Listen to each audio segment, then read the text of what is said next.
Welcome to this course on partial differential equations. In this lecture, we are going to discuss some basic concepts and the nomenclature that is involved in the study of partial differential equations. So, the outline of today's lecture is first we discuss certain preliminaries, then we go on to define what is a PDE and what do we mean by solution of the PDE, and then we discuss classification of partial differential equations. So, study of partial differential equations involves functions of several variables, theory of differentiation and integration for such functions. Therefore, let us discuss what are the domains of those functions are going to be. So, we consider functions defined on an open subset omega of Rd. Since we are studying partial differential equations, functions are of several variables, therefore, d is greater than or equal to 2. We use the notation omega d to remind us that the set is contained in Rd, because later on we are going to see that in a certain problem we will see many sets. One is lying in a higher dimension and one is lying in lower dimension. Therefore, this will keep track or it will remind us that we are in certain dimension. So, an element of Rd x is written in boldface. It is not difficult, it is not easy for us to write on paper, but in print it is possible. So, the boldface x actually stands for a d tuple of real numbers x1, x2, xt. We may also use normal x in Rd, and there should be no confusion, because the moment you know you are dealing with functions in Rd and you have a function, let us say u of x, it means x is a d tuple. So, writing x takes more time and effort than writing a very simple x. So, when working with functions defined on subset of R2, elements of R2 will be denoted by xy. That is the standard practice, and we will not use x1, x2, we stick to the standard notation xy. Similarly, when we are working with the functions defined on R3, we use the notation xyz, the 3 tuple is denoted as xyz instead of x1, x2, x3. And in the context of PDEs, the variables x1, x2, xd, these are called independent variables. Now, we have discussed the domains of functions, let us discuss the codomains of the function that we are going to deal with. So, codomains of functions means the function where the values it takes. So, we assume that the functions take values in Rp p greater than or equal to 1. That is, we consider functions u defined on omega d. I need not tell you that omega d is a subset of Rd again, because the notation tells us, and takes values in Rp. Thus, the function u consists of p real valued functions defined on omega d, and we use this notation u equal to u1, u2, up. So, the function u is given in terms of the sometimes what is called coordinate functions u1, u2 etc. up to up. In partial differential equations, u1, u2, up are called dependent variables or unknown functions. In our course, we are going to deal with PDEs which have only one unknown function, that is only one dependent variable, in other words p equal to 1. So, the PDEs that we are going to study in this course are going to be a single equations, there is only one unknown function, not systems. Some more notations. Let u be a function defined on omega d taking real values. Then first order derivatives, the notation we use here is du. It denotes all the first order partial derivatives which are described here, dou e by dou x1, dou e by dou x2 up to dou e by dou xt. Then the second order derivatives are denoted with d2u. This is the notation. d2u stands for all second order partial derivatives of the unknown function u, which is dou to u by dou xi dou xj, I and j vary from 1 to d.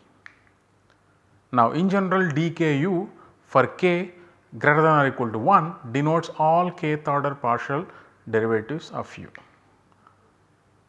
So, recall that the notation dku stands for the collection of all kth order partial derivatives. However, we need a notation for any specific kth order partial derivative. Therefore, we are going to introduce that notation. To do that, what we do is let us fix a d tuple of numbers which are either natural numbers or 0.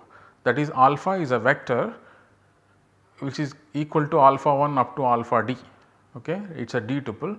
Where does it belong? N union 0 power d. That means each of them is a whole number, either a natural number or 0.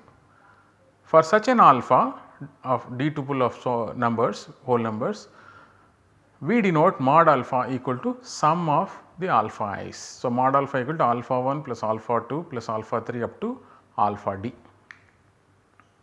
So, the notation d alpha u means I am going to differentiate u with respect to x1 alpha 1 times, with respect to x2 alpha 2 times, and so on up to with respect to xd alpha d times. So, that is the notation here, d alpha u, where alpha is not a natural number or a whole number, alpha is a d tuple of whole numbers. D alpha u is equal to dou mod alpha u divided by dou x1 alpha 1, dou x2 alpha 2 up to dou xd alpha d. Let us see an example. Assume that d equal to 4, that means we are dealing with functions of 4 variables. So, the independent variables are denoted by x1, x2, x3, x4. Let us take alpha equal to 0, 2, 1, 3, and we want to differentiate u this alpha d alpha u. What is that? It tells us that do not differentiate with respect to x1, with respect to x2 differentiate 2 times, with respect to x3 differentiate 1 time, and with respect to x4 differentiate 3 times. So, sum of the entries of alpha is 6, 0 plus 2 plus 1 plus 3, that is 6. That means what it defines is a particular 6th order partial derivative of u. So, d alpha u is dou 6u by dou x2 square, because the second entry here is 2, that is why second variable differentiate 2 times. Third entry here is 1, therefore differentiate once with respect to the third variable, and similarly with respect to x4 variable differentiate 3 times, because there is a 3 here. So, there is a room for confusion because we are using dku as at the top of the slide to stand for collection of all kth order partial derivatives, and here also d alpha u to denote this particular partial derivative. But there should be no reason to be confused, because this dku stands or makes sense only when k is a natural number. This d alpha u makes sense only if alpha is a d tuple of whole numbers. So, there is no room for confusion here. So, the order in which partial derivatives are taken does not matter. For example, if I want to differentiate with respect to x3 first in the above example and with respect to x2 later, there is no way to take care of that in this notation. In other words, this notation does not care the order in which you take the differentiation, which is not okay. We know that partial derivatives do depend the order in which they are taken, but for reasonable functions they coincide. So, we are going to consider such functions only where the order in which you differentiate does not matter. Okay.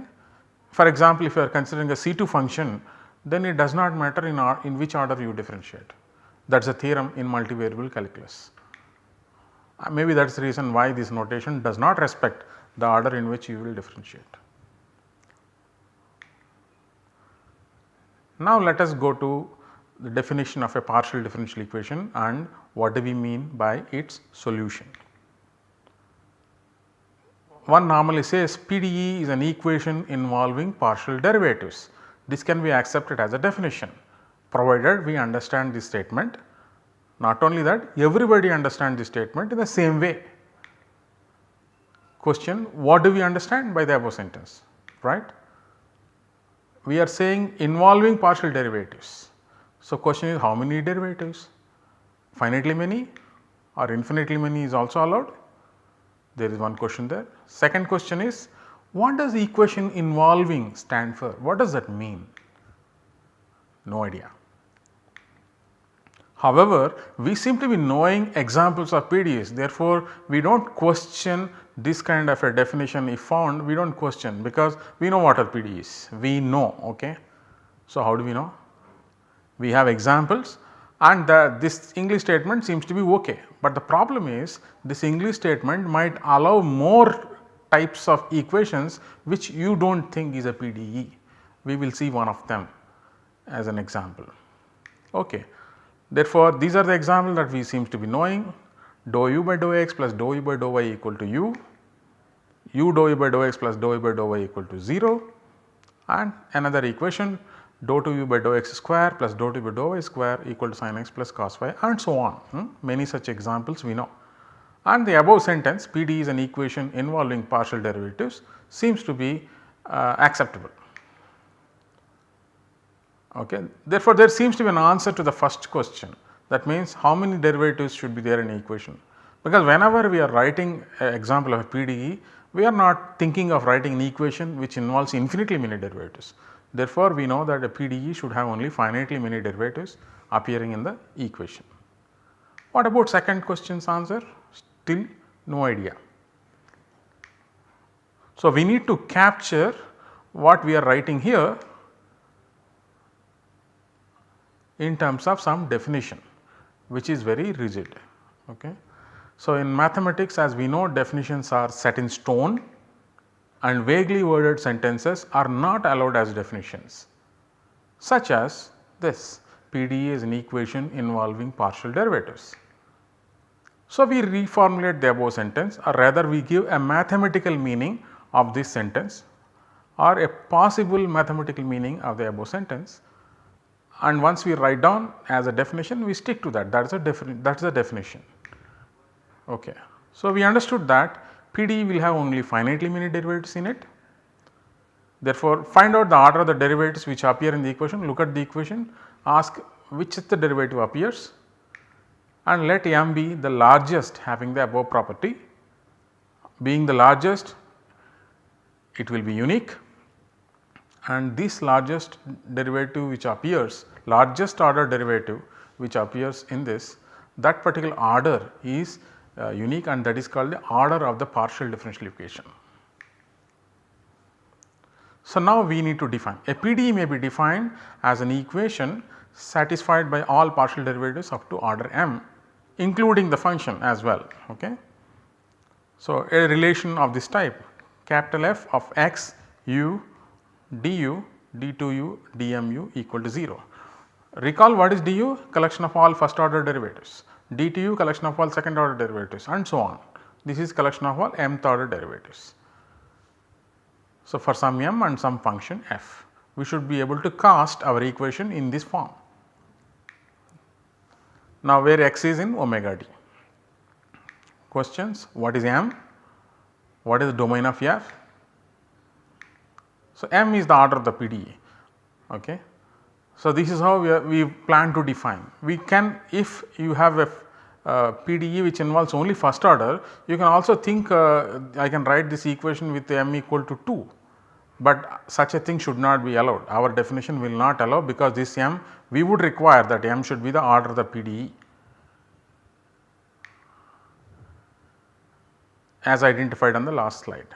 M is the order of the PDE means some mth order partial derivative appears and no higher order partial derivatives appear in the equation.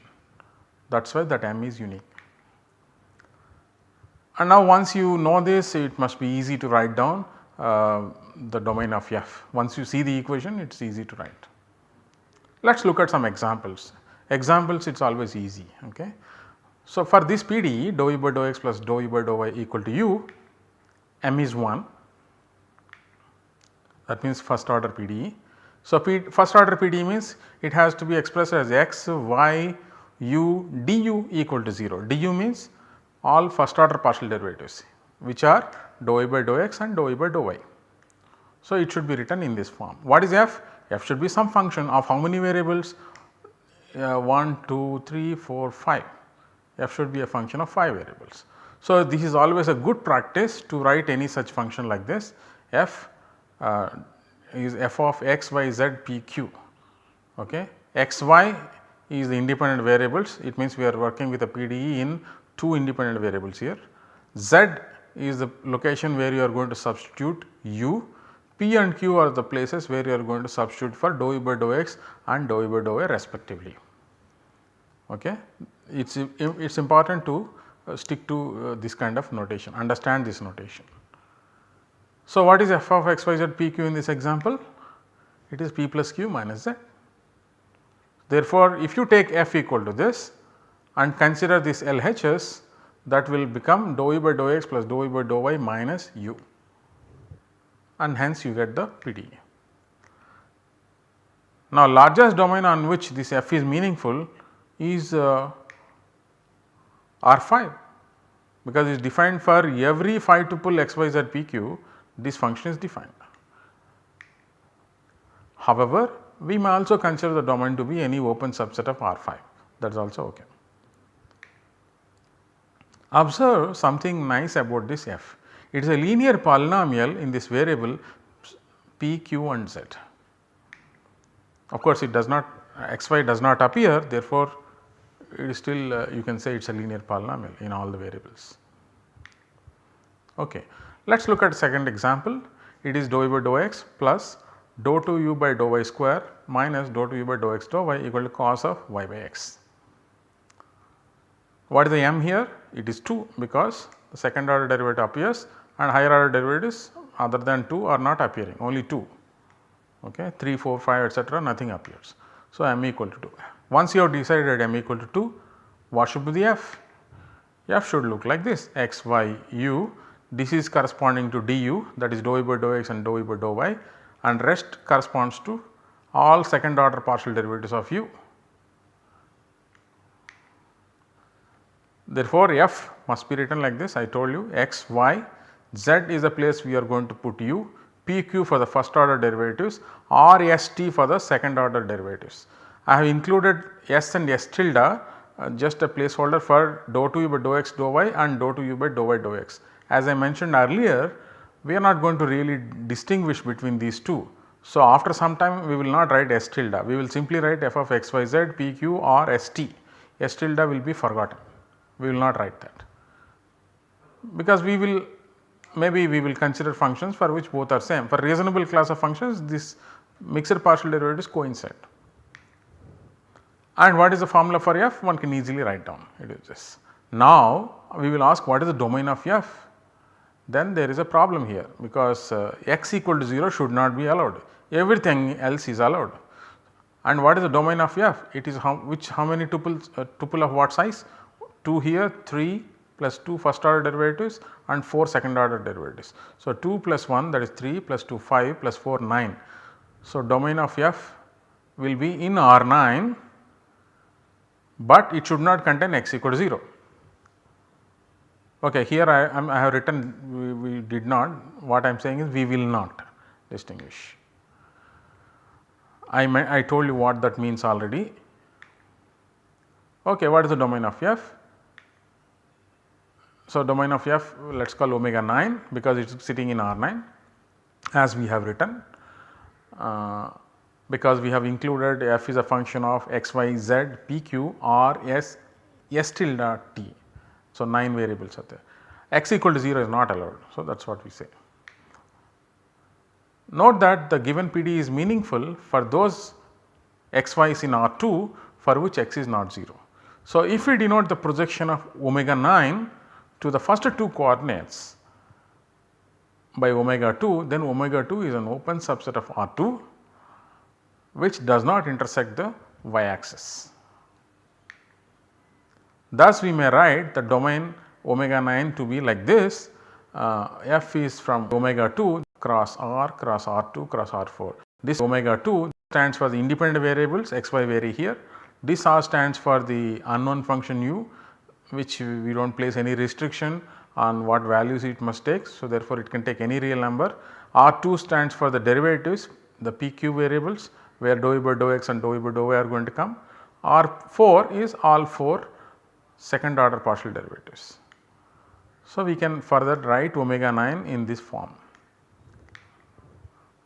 Now, dou f by dou s is not 0, in fact dou f by dou t is also non-zero. It means f is not a constant function in S, it means S variable is used by f, okay. It is not constant, it depends on S. It means it is a second order PDE. This guarantees that some second order partial derivative appears in the equation. So, now we are going to write the definition. let omega d be an open subset of Rd and let f be like this, omega d cross Rp and cross Rdp, d square p and dmp taking values in Rq be a function. So, it means f is taking values in Rq, that means there are q functions in this. Okay.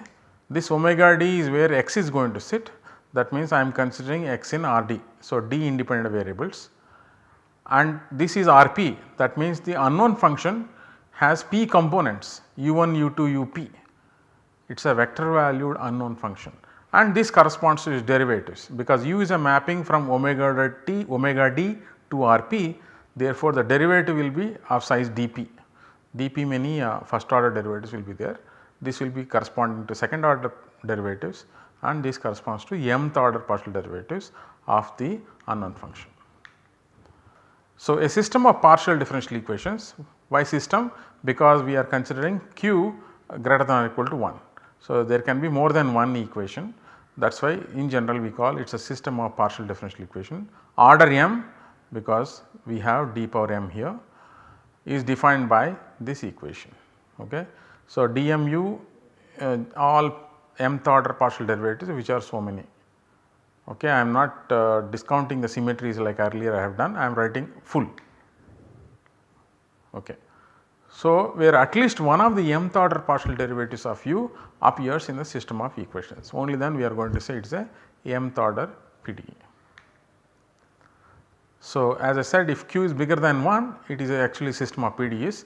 Q can be equal to 1, then it is a single PDE or a scalar equation, and if p equal to 1, it is a single unknown function. If p is bigger than 1, unknown function is vector valued. So, now we have to define what is the solution of the PDE. A solution of the system of PDE which is defined here is a function. Solution is a function.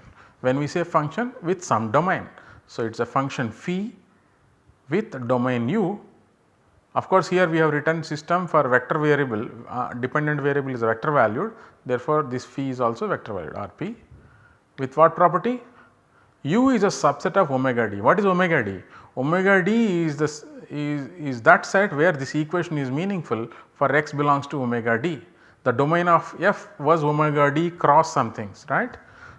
But a solution can be a function which is defined even on a proper subset of omega d. It is a function with some properties. Okay. What should be the properties? All partial derivatives of phi up to order m should exist, including m, because I am thinking of a mth order equation. Therefore, all partial derivatives should exist up to order less than or equal to m. Second, once it exists, look at this tuple. I am going to substitute inside this x phi x, d phi x, d2 phi x, dm phi x. Therefore, I would require that this tuple belongs to the domain of f, and I have the right to apply f to that. When I apply, I get 0. That means this equation is satisfied in this way by this function phi.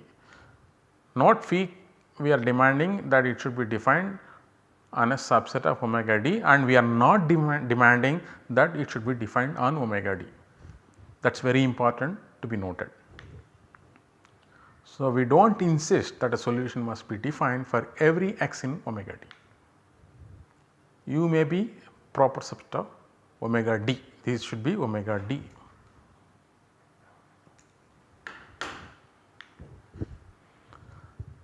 Now, answer the following questions. Decide which of the following are PDEs. Write down capital F as in the definition. How do you say somebody is a PDE? You have to go to the definition of the PDE, that involves a capital F. It comes with its domain, right. You should be able to give such a function f, and then this becomes a PDE.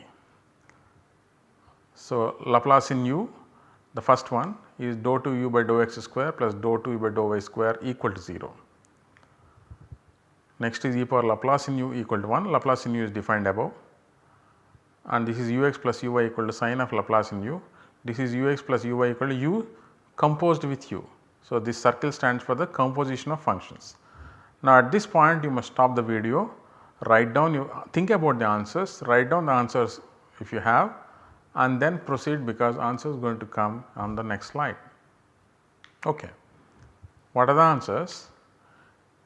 the f is r plus t, it is a second order PDE. E power Laplace in u equal to 1, f is e power r plus t minus 1, second order.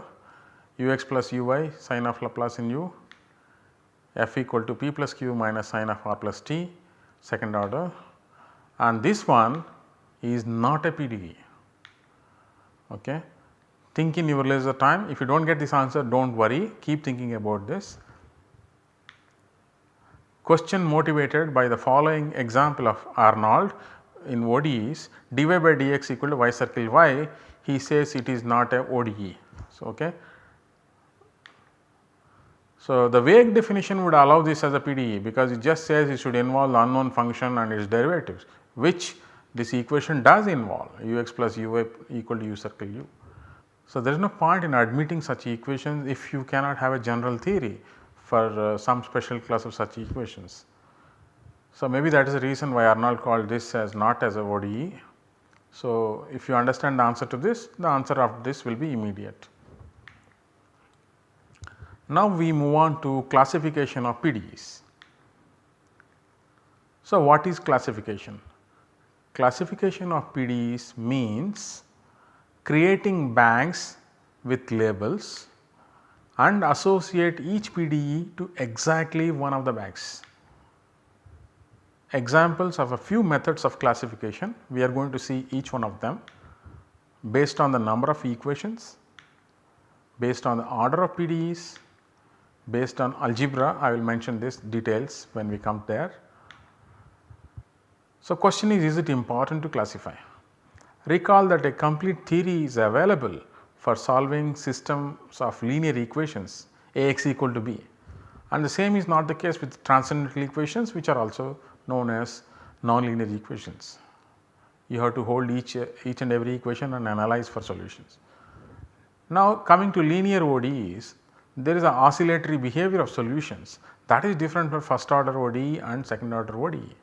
Look at simple equation like y dash equal to y and y double dash plus y equal to 0, okay, or y double dash equal to y. Think of these solutions, some of them are oscillatory. So, it changes. So, it is important to identify a reasonably interesting or useful class of PDEs for which it is possible to obtain a larger understanding is possible. May not be complete, but at least a larger understanding, good understanding. So, for first order PDEs, we are going to see that classification leads us to uncover certain aspects of solutions, starting from the quasi-linear to the general nonlinear equations. We will see that in the next chapter. So, we will come back to this discussion on classification later on, also in chapter 3, where we are going to classify second order PDEs. We ask the same question and we have some better answers there, we will see that. So, now a classification based on the number of equations. Recall that a PDE is defined through a function of this type, right. If q is bigger than 1, it is called system. If q is equal to 1, it is called scalars. So, this is an example, is a Maxwell system of equations in 3 independent variables x, y, z and a time variable. That means there are 4 independent variables here, and E is a 3 vector E1, E2, E3, 3 functions, B is 3 functions B1, B2, B3, and dou E by dou t equal curl B, dou B by dou t equal to minus curl E, divergence of B and divergence of E are 0. So, this is indeed a PDE, you must write in this setup, and that is left as an exercise to you. As I told you, when q equal to 1, that is called a scalar PDE, but when q equal to 1 we also take p equal to 1, that means the unknown function also is a single unknown function. For this, otherwise what happens is that you have one equation, because you said q equal to 1. If you have more than one unknown, it means that information is conditions are very less. For example, just recall what happens with one linear equation 2 variables, not so much interesting, right. I mean, x minus y equal to 1, infinitely many solutions, that is one of the aspects. Okay. So, this is an example of a single equation, it is a very important example, we will be studying at depth later on. Now, second thing is the classification based on the order of the PDE. So, order of PDE as we know is uniquely defined and hence they may be classified based on their orders. This is a first order PDE, this is a third order PDE. Now, this is the important classification which uses algebra. So, this classification is based on the manner in which the unknown function and its derivatives appear in the equation. What are the possibilities? First possibility, dependent variable and all its derivatives whichever appear in the equation, they all appear as a linear combination with coefficients which are functions of only independent variables. That equation, such equations which has this feature will be called linear equations. Second option is highest order partial derivatives appear as a linear combination with coefficients which are functions of only independent variables and no conditions on the appearance of lower order derivatives and the function u. This may be called semilinear equations. Now, highest order partial derivatives appear as a linear combination, but now the coefficients depend on independent variables and also on the lower order derivatives including u. So, that will be called quasi-linear equations. The highest order partial derivatives do not appear as a linear combination at all. So, such equations will be called nonlinear equations. Now, you may ask this question, why only highest order derivatives are important for the last three classifications. They play a major role in determining properties of functions, is a vague answer. Okay. You should be in a position to appreciate this at the end of this course. Now, let us look at these equations, these two equations. One is the first order PDE and this is the second order PDE. What is common between them is that u and du in the first equation, u, du and dtu in the second equation, they appear linearly. Okay. It is a linear combination of those derivatives and the function. X and y we do not ask any questions. The classification is based on z, p, q variables. For the second order PDE it will be z, p, q or s, s tilde t. So, we will see very specific examples for first order PDEs, the classifications, and we will see most general possible equations that we can write of that type. So, linear first order PDEs means the unknown function and the first order derivative should appear linearly, that is coefficients are allowed to depend only on independent variables. So, they appear like this: axy dou by dou x plus bxy dou by dou y plus cxy u plus dxy equal to 0. So, this is an example.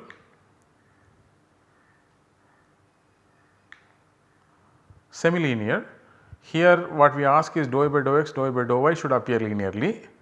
Coefficients are allowed to depend only on the independent variables and u may appear in any way, but not in the coefficients of dou by dou x and dou by dou y.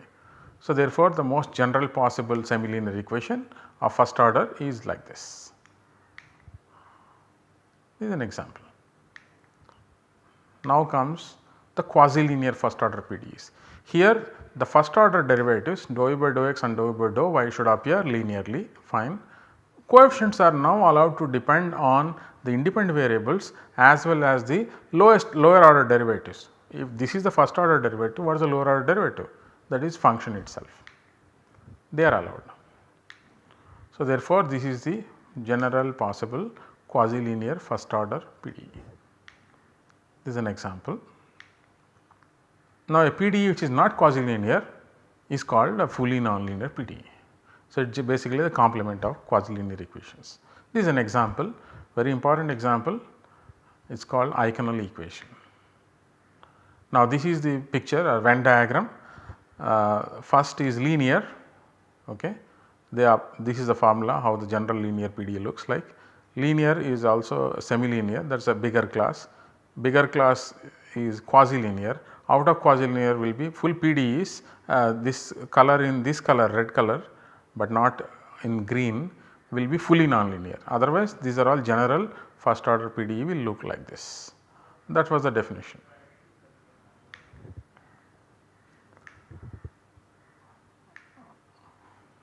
Now, for a linear PDE, first order PDE, f will be of this type, f of x, y, z, p, q will be like this. This is for semilinear and this is for quasi-linear. Now, we can ask the questions like which quasi-linear PDEs are semilinear?